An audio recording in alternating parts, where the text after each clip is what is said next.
Geno mara nirio makare nyakorom gajuang machiegni ahinya chenro endameny piny tarik kena ng'wen dwe mara aboro ganario prario kod abich mana seche prario kod ang'wen kene nyakorom gajuang bang' tuke mag chan ganario prario kod ang'wen chakore ayanga e pacho kae kama bende Harambee Stars noyudo loch margi mokwongo bang' tugo gi DR Congo. Loch mabende nyakorom gajuang nwaneno ka omiyo giyudo omenda maromo milion achiel ng'ato ka ng'ato kaluwore gi singo manochiwo jatend piny Kenya William Ruto mar miyo gi omenda makamago pononi gi loyo tuke makamago. Mabende mabadhi twak mar odhiambo makawuono gi Tom Bwana mabende en jalony e wechego mag tuke kachiel kod siro jogo mabende tugo tuke anyamago mag adhula gi tuke mopogore opogore. Wadhi ng'iyo ni to ere ber chiwo sir kata chiwo sir mowinjore bende en gimigawo mane kotenre kod duoko mabende jotugo nyalo bedo godo e kindegi bende koro piem machal kamagi medo dhi mbele pacho ka nyakorom gajuang duto e twak mar ameny piny mabende bire kidieny mar ariyo. To mokwongo wachawo gi weche manyien kama waiko ni mag mosebedo kao tuche pacho kare okinyi makawuono kaka pila roko pachi lai mar ote machok nari adeka uchiel nono kabino antie live Facebook Ramogi TV ke inwi mar SKCL gi Ramogi TV Kenya mbui mar YouTube magi thondweche. Wao walimu wako na hasira sana, wanauliza maswali kuhusu hizo pesa ambazo wamekatwa. Tumeangalia pay slip zao, hizo pesa zimekatwa kulingana na uwezo wa mshahara yao ama percentage ya basic salary. Moko kuom jopuonji wak ni otug kodgi wach meto marosara mamoko wacho ni omedgi mana siling 1,000. Hizo pesa nilikuwa nafanya vibarua usiku kwa Muhindi, nilikuwa nalipo shilingi 400. Ukisave zinaibiwa, kiweka zinaibiwa. Jo ohala makari ubangi Nairobi yuake wimedruok mar jonjore mamonjo kendo kwalo mwanduge. With immediate effect, SHA will no longer accept OTP-based authorization. Migao mar thieth owito oko chenro mar tiyo gi namba moyiedhi mar ote machuok e gonyo jotuo ma osemi thieth.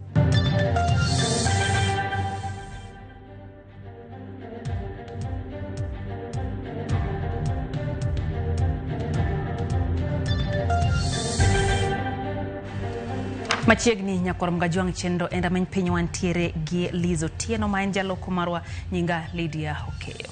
Yorok mar chik koro mienjo hewi paro mar chik madwaro loko katiba kendo chuga gulu madongruok mara NGCDF mano mara gucha sir mai tayo gi senators kod mai tayo kod women ref katangaf. Mai bango kil kamaloka Paul Mwangi chwalo ng'ur e doho mamalo koywak ni od bura onge kod atero mar chik puodho paro makamano kendo loke chik. Okil Mwangi wacho ni timo lokruok ne katiba mar chuga gulugo en gino ma owinjore tim gi jo Kenya giwegi ka okalo e omburu mar paro kata referendum. Ewi mano odwaro ni doho mamalo kaw okang' mar tamo jod bura kik dhi nyime gi puodho chik makamano.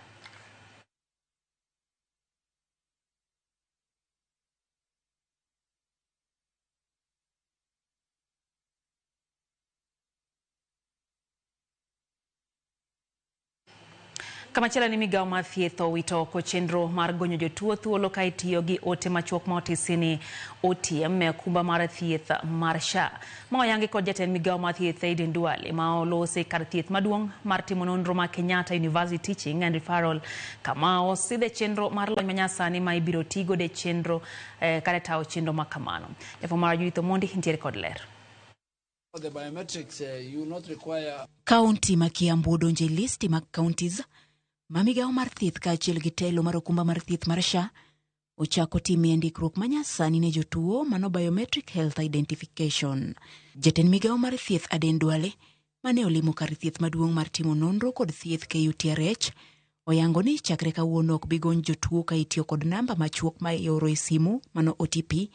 Kata kamano ibiro ti kod nonro mar lith kogno biometric health ID kaachiel kod lony manyasani ma ochuogi Practice 360. SHA will no longer accept OTP-based authorization. Let me make it very clear to our health facilities and to our doctors and other health workers. With immediate effect, SHA will no longer accept OTP-based authorization. All approvals must be completed using either biometric health ID or the Practice app or Practice 360 app. Kopogore kod ma, migao mar thieth bende obiro kod paro manyien mar ndiko jous yien kata yedhe duto ma pacho ka kaachiel gi yedhe ma giuso ma owinjo time thuolo mar ndalo 30 ma ok olewo. This catalog ensures only authorized, safe and approved pharmaceutical products are administered to Kenyans, eliminating counterfeit and substandard drugs.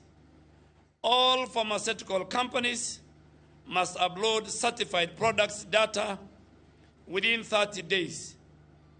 Failure to comply will result in deregistration and delisting from the SHA ecosystem.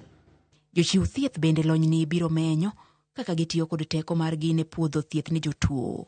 Chenro mar ndikruok ni dwale ne ochako dwe marumo ne gi kaunti ma Kisumu, kendo gichano mondo mi gichopie counties duto giko dwe mar 11 kama gigeto iko ute thieth duto makare ne chako chiwo thieth e lony manyasani. Thus eliminate unauthorized sharing of the pre-authorization approval codes by doctors. All healthcare workers now have an opportunity to view, to approve, and to manage pre-authorization claims and the services they offer directly through Practice 360 app. Yeah, so here now the OTP is supposed to be. Chenro manyien mar chiwo thieth ne jotuo kitiyo kod lony manyasani gino ni biro duoko piny kuo ma osebedo ka neno ahinya to ne jotuo matiyo kod okumba mar thieth mar SHA. Mae gima ne omiyo piny Kenya odar kowuok kuom tiyo kod okumba mar NHIF nyaka masani koro itiyo godo mar SHA. Judith Omondi, Ramogi TV, e kaunti ma Kiambu. Oganda manuonge ni piny e gwenge makaluo dwaro mondo mi piny owacho keto kenge mag siro chenro magi mag ndikruok kod chudo kuom mar thieth mar SHA. Oganda gwenge Manyatike kaunti ya Migori olose wi midhiero ma okwako yot mar oganda donje okumbano, kendo achiel kuom kwayo en bedo kod yo motegno mar chudo kidam kidam. Jafwambo Jo Juma noyore chenro mar ndikruok ma bende notime kinde tuke mag Lawi Jaco Foundation kar chung'od bura Manyatike.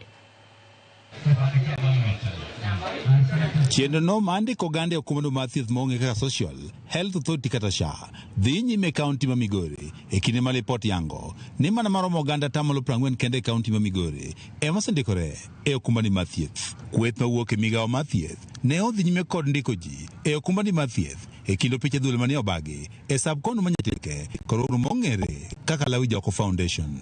Chenro ni mandiko ji e SHA ma migao ni mar thieth timo kaw tende kod Lawi Jaco Foundation ne omiyo oganda thuolo mandikore e okumbani mar thieth. Lipot mogol kod migao mar thieth kaunti ma Migori yango ni maromo 50% mag oganda pod tiyo kod pesa ching kadhi thieth nikech gionge kod okumbano mar thieth. Kana onge sa kasa ma wuoda nitiere an gi wuoda ni Makongo. Ene madhi aywak ne Makongo kawuono ta winjo ka ol. Kawuono tuo ni obemba. Koro sendina adhi akwaye ko en go ote adhi e hospital. Ko onge go atotona. Mine to ahinya mago ma igi oniang' to onge nyalo mar 25 bende ne ochulnegi okumbano mar thieth kod Lawi Jaco Foundation. Waduoko ne erokamano ne kony momiyowa mar ng'adonwa SHA omed dhi mbele kendo omed konyo jomoko. Dwaro konyruok mar thieth. Ka unyalo miya ago erokamano kuom kuyie kaka neno useyiena mondo adhi athiedhra. Ka utiyo tijni umed konyo ji mang'eny kata ok an kenda. Owacho ni SHA okose registration mar SHA okose dhi maber e Miuru Ward ka kaluwore ni samoro ji ok ong'eyo ber mar SHA. Akwayo ni kata mana leaders mamoko jotelo mamoko bende okonya e yorni mondo gine kaka inyalo konyo jogo ma ok nyal. Kata bed ni oganda dhi nyime kod ndikore chenro ni mar SHA, ywak gi maduong' en chudo. Ka thoth giwacho ni ber ka piny owacho koro duogo chenro no mar chudo mar dwe ka dwe kaka ne itimo e kinde mokalo. Bedo kod SHA kendo ang'eyo gima SHA en gima ber kendo okonyowa. To gima nakwayo sirikal kuom SHA ni SHA uketo malo kabisa. Onego bed ne kana ichule dwe to ne bet at least ne nyalo miyo joma yuto gi ne piny ne bet nyalo yudo kaka chulo. To kaluwore gi nweng'owa ji mang'eny ok nyalo yudo pesa michulo e higa. Omiyo nokwano sirikal ong'iyane kanyo yo manjwa chudo go pole pole cha manjwa chudo go mos cha mondo ke duoko nago mondo ngato yudo gimoro matin dwe to nyalo diro ngato yudo gimoro matin odiechieng to nyalo diro account mare mar SHA. Bende giwacho ni ber ka omenda ma ichulo mar SHA dwe ka dwe bende iduoko piny ne jogo manueng'o gini piny ka jogo iko Mike Yonyang bende ber ka koro piny wacho koro biro kod chenro mar jalogi e chulo SHA. Nyiswa ni wachulo 650 mano per month e dwe, okonwa ni wachulo e dwe 650 e higa okonwa ni wachulo 7,800. To ne wakwayo sirikal ni pesa mondiknwa mwachulo e dwe SHA ni ong'eny ahinya. No, ka inyalo ketnwago kata gimoro around 400 nyalo bedo maber nikech wan wago ohala matindo tindo. Gikona ni dwe ka dwe agol siling 100. Koro Nyasaye wuone manomiya. Ka wuoda nomiya adhi chulo. Akwayo sirikal ni mine madongo go gisebedo koka ginyal nikech sani thoth joma tindo iyudo ka ting'o ingowa nikech mine go iyudo ka mine madongo go gibedo mond liete. Kasto wan be wan kaka jawuotgi wan gi majukumu magwa. Ne wakwayo sirikal ni ka ginyalo yie to ginyalo kawo mine madongo go gikaw ting'. George Juma, Ramogi TV, Migori. Riwruok mar jiwo ratich oganda e pacho ka Kenya Human Rights Commission dwaro mondo mi owitoko chenro mar hola mar Hustler Fund ka giwacho ni chenro no en ataro mar chik kendo oserem chopo singo mano ochiw ne jopiny. Report maduol no chiwo tok nonro manotim maduol no wacho ni chenro no mar agucho omenda osebedo ka otenre weche mag siasa kendo oserem neno ne omenda ochopo ne jogo mowinjore ochopnegi. You can't bow, it means you don't get development. I'm wired not to bow to nonsense. So you find that that's where the problem is. You have a funeral somewhere, the president attends, or a public event, they begin making mini budgets as the president is there. We require this, we require this, we require that. And these are MPs who have made a budget that the president has disregarded because he already has the money. He doesn't need the parliament. So you end up with an imperial presidency with a very, very what I would call, what's the name? Lapdog parliament. You have a lap. And so, if we want to fix this thing, let us go back to the design of the Constitution and begin by setting up an independent treasury. Take the power of the purse away from the president. It's a flawed system. It's a flawed fund. Reasons have been outlined why it is flawed and why it is therefore unsustainable. And therefore we are not asking for it to be managed prudently. We are asking for the decommissioning of this fund. Kwa the sekta mar somo e Ning'ur omuoche kin jopuonj mapacho ka emana jumbe ariyo bang' duol mandiko jopuonje tich TSC kod jatend riwruog jopuonje KUPPET keto winjruok mar medo sach jopuonjgo. Thoth jopuonj oyudo buok bang' yudo ka omedgi mana siling 1,000 kende kinde manolandi ni ne oket tenge siling bilion 33.8 mar meto mar osarago. Riwruok mar KUPPET bade ma Vihiga bende osero sirikal kuom ng'ado sach moko kuom jopuonjgo ma onge kata milome mano ochiwnegi. Thoth jopuonj ne geno buonje kinde ma osach dwe mar 7 ne ochopo aguch bengi maggi. Kalore gi winjruok mano oseketi mar medo gi osara geta malo 29 e kaunti ma Kisii. Achiel kuom jopuonj gi onyiso ich wang' mare bang' yudo ka omede mana siling 1,200 onge kod mor kalore gi nengo mar ngima ka oseo sirikal kuom nyiso jopuonj achaye. It was good while we waited, lakini ilipofika walimu kweli tunanyanyaswa.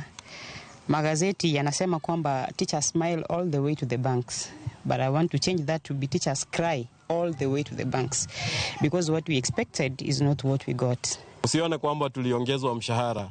Mshahara tuliongezwa ila tukaongezwa mshahara hewa. Kwa hivyo wale ambao wanatuita wajomba, wale ambao wanatuita shangazi, musitufuate sana ati anko tuma pesa muliongezewa mshahara, hapana. Now we are asking the employer to go back to the drawing board and come up with a scheme on how this money, the 33.6 billion, will be redistributed to our teachers. It's making us look as if we don't fight for the teachers. County Mabomet, okum jopuonj nochokore mar goyo kwano kama giduto giyiere ni ne otug kodgi ka bende giseo sirikal kuom ng'ado sach moko kuom jopuonj go ka onge milome mora mora. And there is a lot of anomalies compared to what the unions reported, that there was an increment in the new CBA 2025-2029. And according to my analysis is that my June payment, my basic salary was 41,861. And in the new pay, my basic salary rose to 42,929. When I compare the two, is that there is an increment of 1,068 shillings, which is amounting to around 2.5%.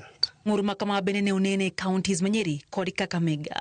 Ni vibaya sana walimu walikuwa wanangoja nyongeza yao mshahara, vile tunajua walimu walikuwa wamepatiwa nyongeza kidogo sana, lakini nyongeza yote mshahara imechukuliwa na pesa ambayo hawajui inaenda wapi. Kwa hivyo walimu wamekasirika sana, wanahitaji hiyo pesa na wamesema vizuri kwamba kama hiyo pesa haitakuwa basi hawawezi kufungua shule kwa sababu wanataka wajue pesa imeenda wapi.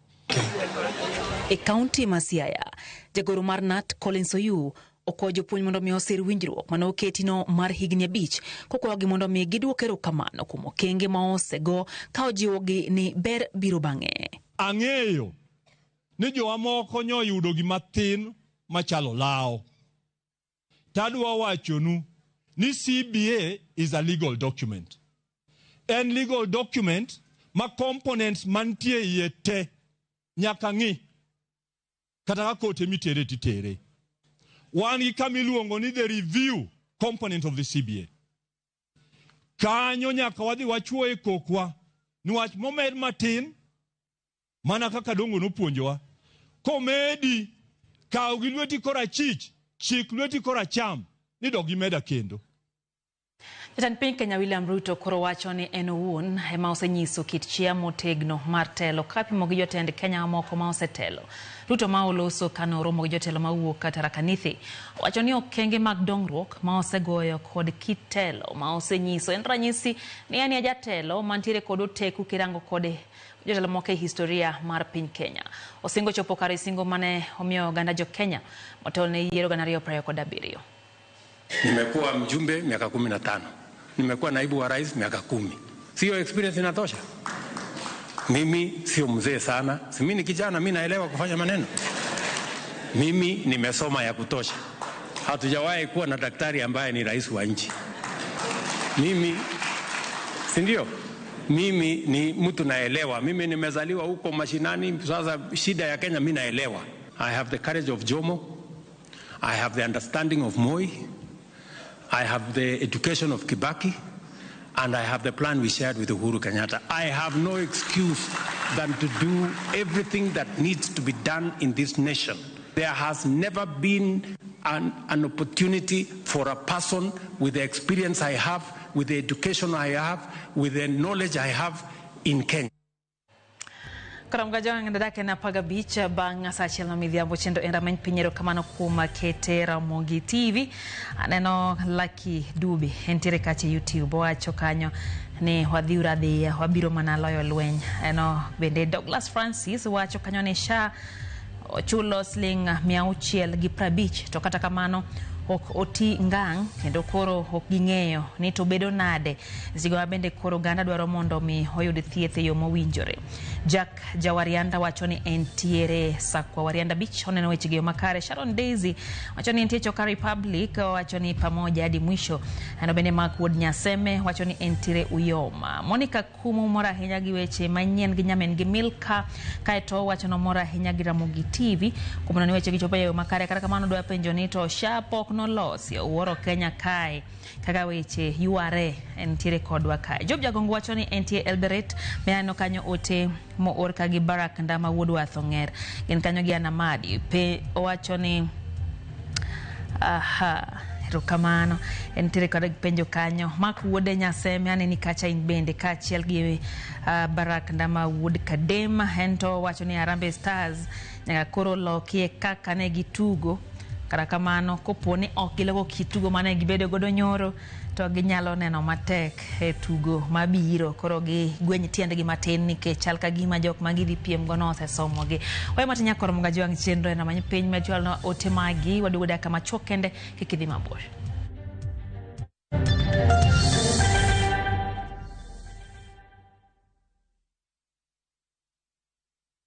Introducing Wigo, your trusted ride. The ride with the most reliable, verified, efficient and transparent drivers. With fabulous cashback incentives for passengers, each trip on Wigo feels like an upgrade. Download Wigo from Play Store or App Store or SMS Wigo to 20425 and ride with confidence. Wigo, let's go.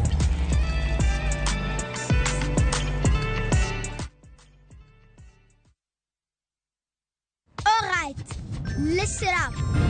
Colgate is on a mission. It's kind of a big thing. Colgate Herbal uses traditional nature's herbs and combines it with Colgate Science for healthy gums and strong teeth. New Colgate Herbal with Salt combines traditional nature's herbs with a pinch of salt and Colgate Science. A natural recipe for strong teeth and healthy gums. Saa zingine mambo kupata bila plan. Gas ndio imeisha, landlord akuache upumue, mtoto ni mgonjwa na bado ni mid-month. Usijibox kwa noma. Piga *531# and sort your emergencies with my Mobi Civil Servant Loan. Iwe usiku au mchana. Kama wewe ni civil servant, sasa uko sorted. Dial *531# and get up to 20,000 shillings and pay from your next payslip. No paperwork, no guarantors, no drama. Ni wewe tu na simu yako. Register now and see your limit in seconds. Build for Kenyan civil servants. My Mobi. Iko sorted.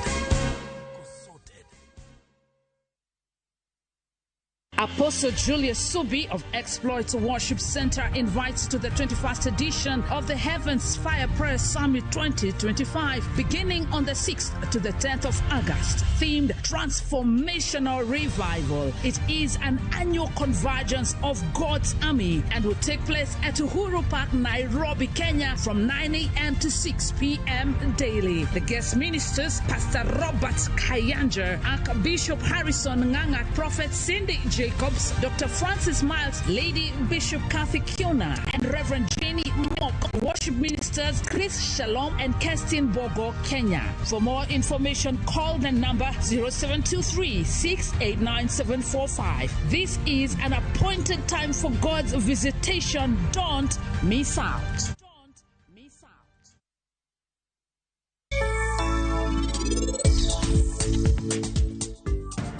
Simi, anadoke yekoni. Abodu gipari Rajiv Gimonti. Kamora chel ginitibe.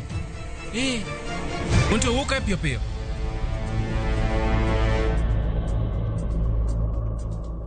Bro chuno no mondo wadwa ti kamera chel kawan wawinjre. Nono wabro medo dhau to kwa biyudo kony. En ang'o momiyo wachni tini chando chunyi kamae? Koso ndi kaka inichano bedo gi weche hera gi Vikram. Weche manano. Ana penya ni nyako manitino. En ng'ano?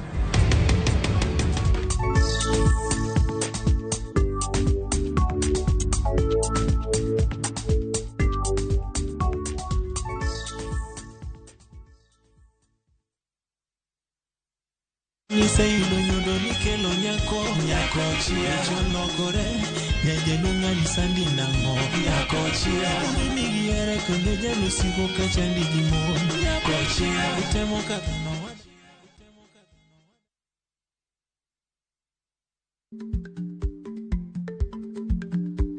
Chako chon loyo dhi kajuoga.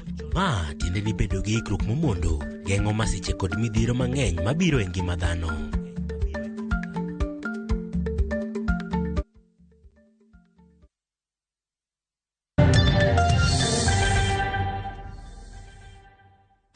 Machiegni kendo nyakwar Mgajwang' chenro en rameny piny wadhi mbele gi weche manyien. Jagoro mar ODM medo mana yudre tago maliet kalore kod weche mawuok e dhoge motenre kod siro jatend piny Kenya William Ruto manie winjruok kod duond bura mar ODM. Sifuna nyolando ni ok nosom ngang' winjruok mar siro jatend piny Kenya William Ruto kaponi ODM ong'ado mar sire debe 2027. Ma koro weyo Sifuna kamanade. Jafwambo Laut Nyambaga nonwa wachni.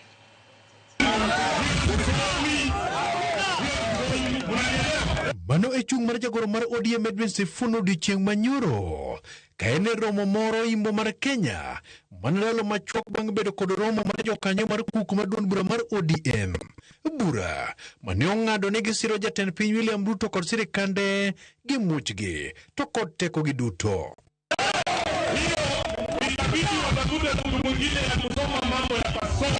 Dalo machuok bang' ODM bedo kod burano, Sifuna chako nyiedhore ka ywayo jok ka dok chien e kind rwedhi mag ODM ma ywayo kadhi nyime.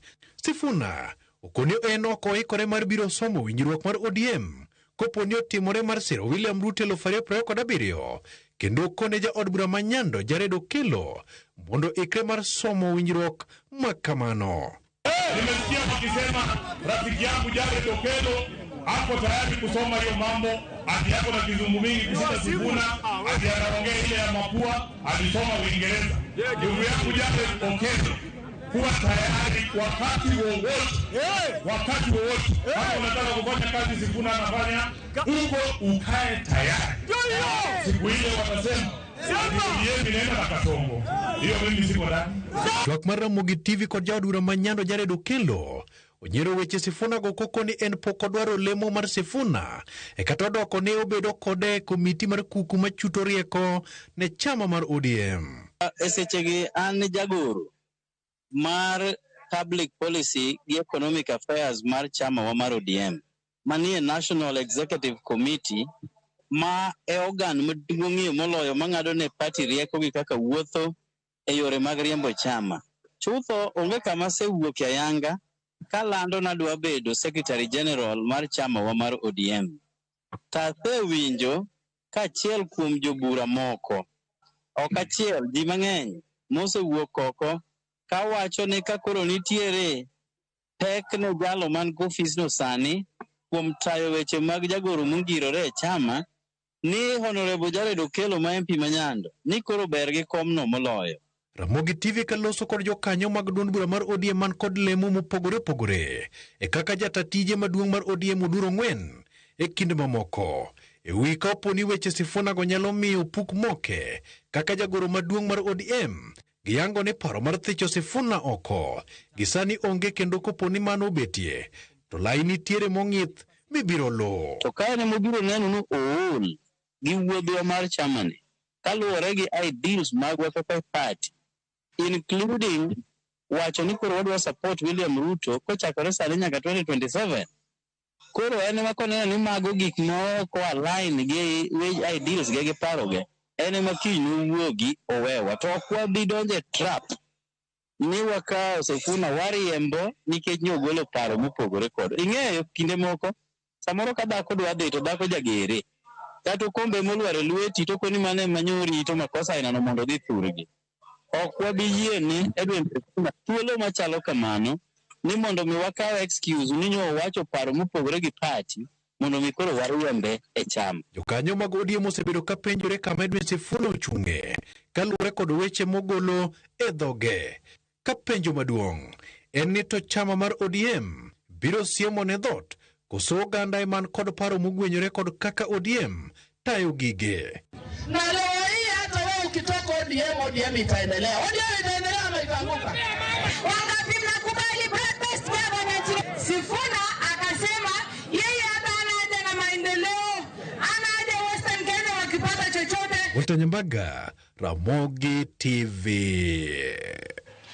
Kinde ma pod piny Kenya ywago kendo paro mosenindo Phoebe Asiyo mine manie telo Mama Phoebe ne opayonegi yo e alap mar siasa riwruog mine mar maendeleo ya wanawake familia mare koriwore kod tend kaunti ma Kisumu kawuono noparo gigo mane Mama Phoebe otimo pacho kae. Nyasino manotele kod Governor Professor Anyang' Nyong'o noparo Mama Phoebe Asiyo kaka miyo mane ojiwo mine kendo kedonegi mondo mi gibedi e telo. Jaod bura ma kaunti ma Kisumu Ruth Odinga kod mine moko bende ne ochiwo sigana margi magiparo godo Mama Phoebe Asiyo ka gilero sir kod puonj manomiyo gi alap mar siasa.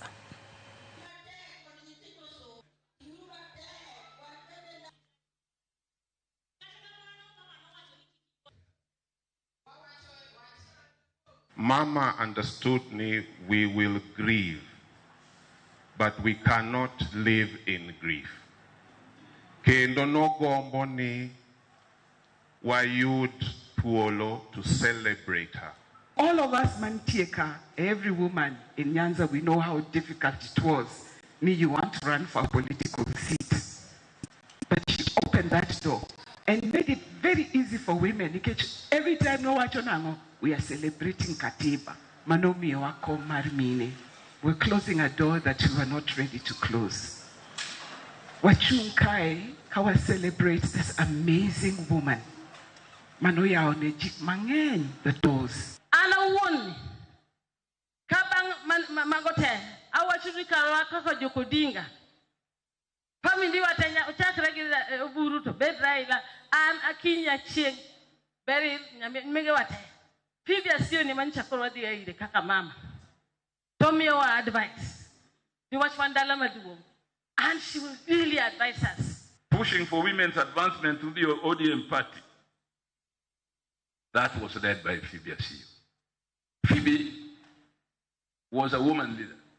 But being a women leader did not confine him to the politics of women only. She saw himself as a leader in the ODM and a voice in the nation.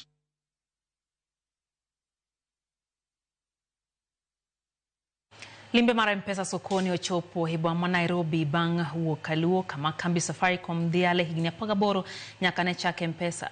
Apisas mag Safaricom koma Craig Jolendo Magror Media Services no lemo Kibra Wedhaka lemuru kod Wangige.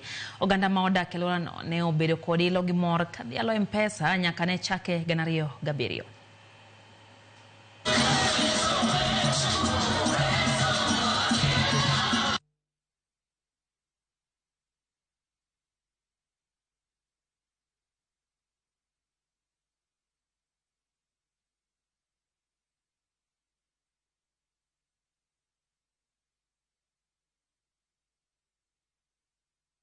We commit that we'll continue giving you life-transforming products. We are not just doing the caravan. We have other activities.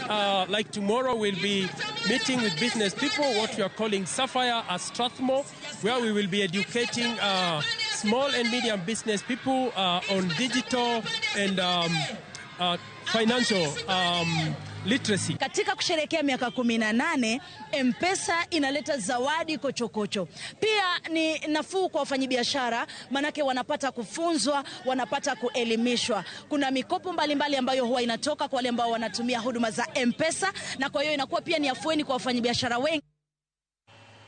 Sechamaduol mar governors dinyi megitimo ikruok e skund sekondar ma Homa Bay ne nyasi mar loch gwenge kata devolution conference mahigani.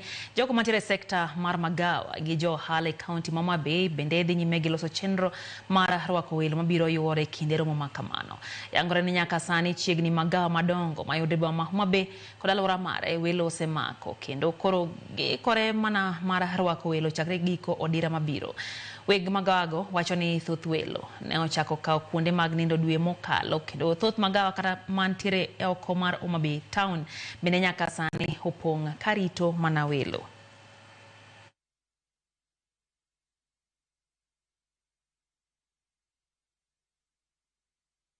Chakre gi kodera manyien devolution ni waikre kendo kanitie nyasi mwaikre molo nyasi duto mwasega bedogo to en devolution.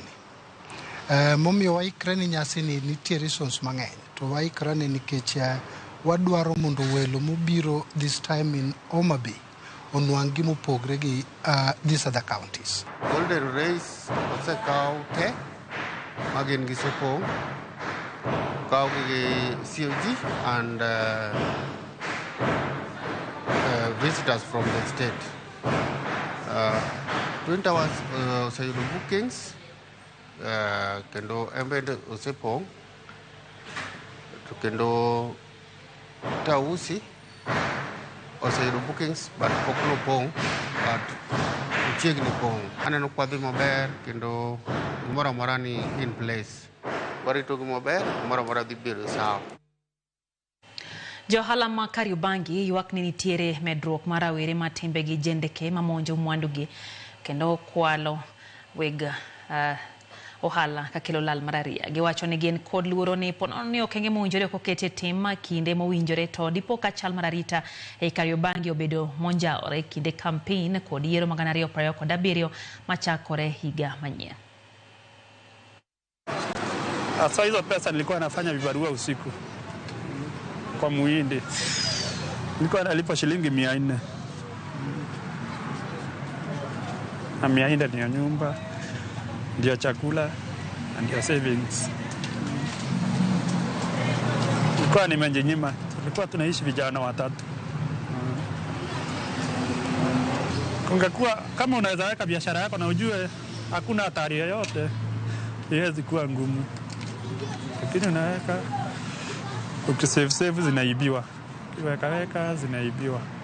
Ukisema mketi chini, utaketi chini. Kama serikali ndio mnaweza keti nao muone mtasuluhisha maneno and they are not even in the position of helping, hata wewe utaenda wapi? Kama unaibiwa na unaweza ibiwa na polisi yako hapo, utafanya nini? Kuna tu kijana alikuwa anapita kwa njia, watu wakamnyang'anya vitu na polisi amesimama hapa, hakuna kitu anafanya. Au utaenda kwa nani sasa? Na vitu zako zinaibiwa.